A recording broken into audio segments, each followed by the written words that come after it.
Dans les temps anciens, quand les animaux pouvaient parler et les dieux marchaient parmi les hommes, il y avait une petite araignée appelée Anansi. Anansi était connue pour sa ruse et son esprit vif.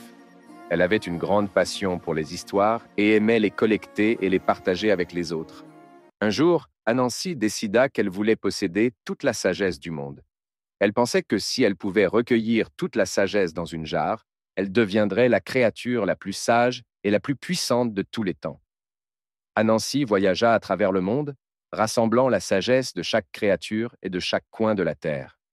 Après de longues années de collecte, Anansi avait finalement rempli une grande jarre avec toute la sagesse qu'elle avait amassée. Elle était ravie de son accomplissement, mais elle voulait maintenant cacher cette jarre pour que personne d'autre ne puisse en profiter. Elle chercha un endroit sûr où elle pourrait garder la jarre. Anansi décida de cacher la jarre au sommet d'un grand arbre, loin de la portée des autres animaux. Elle attacha la jarre autour de son cou avec une corde et commença à grimper l'arbre. Mais chaque fois qu'elle essayait de grimper, la jarre se balançait devant elle et la gênait.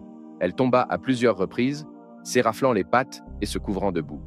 Alors qu'Anansi était en train de grimper pour la énième fois, son jeune fils, Ntikuma, l'observait depuis la base de l'arbre. Voyant les difficultés de son père, Ntikuma lui cria « Père, pourquoi ne mets-tu pas la jarre sur ton dos? Ce serait plus facile pour grimper. » Anansi s'arrêta et réfléchit à la suggestion de son fils. En effet, cela semblait beaucoup plus logique. Elle détacha la jarre de son cou et l'attacha fermement sur son dos.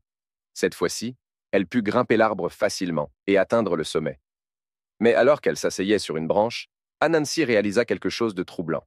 « Je pensais que j'avais toute la sagesse du monde, » se dit-elle.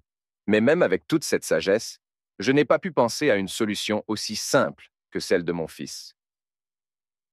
En disant cela, elle comprit que la sagesse n'était pas quelque chose que l'on pouvait posséder entièrement ou cacher. La sagesse était partout, et chacun en avait une part. Dans un geste de reconnaissance et de compréhension, Anansi décida de partager la sagesse avec le monde. Elle renversa la jarre du haut de l'arbre, et la sagesse se répandit dans toutes les directions, touchant chaque coin de la terre. Chaque créature reçut une partie de la sagesse, et le monde entier en fut enrichi. Anansi descendit de l'arbre avec un sourire. Elle avait appris une précieuse leçon. La sagesse ne pouvait être possédée par une seule créature. Elle devait être partagée pour prospérer. Et c'est ainsi qu'Anansi continua à raconter des histoires, partageant la sagesse et les leçons qu'elle avait apprises tout au long de ses aventures.